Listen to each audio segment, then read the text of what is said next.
وعبادة وفرحا بقدومي وتقديرا وفضلا.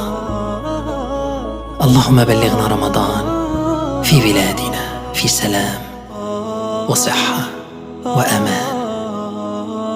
اللهم إني أسألك فيه ما يرضيك، وأعوذ بك مما يؤذيك، وأسألك التوفيق فيه لأن أطيعك ولا أعصيك يا جواد السائلين. اللهم ارحمنا برحمتك الواسعة، وأخبرنا أن أمنياتنا تتحقق.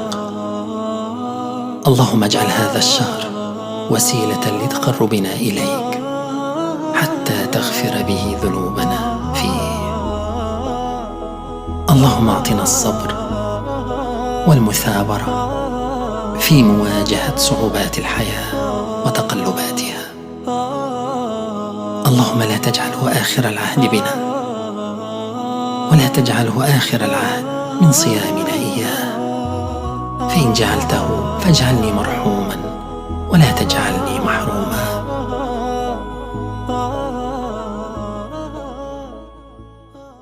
رمضان حبا وعبادة وفرحا بقدومي وتقديرا وفضلا. اللهم بلغنا رمضان في بلادنا في سلام وصحة وأمان. اللهم إني أسألك فيه ما يرضيك، وأعوذ بك مما يؤذيك، وأسألك التوفيق فيه لأن أطيعك ولا أعصيك يا جواد السائلين.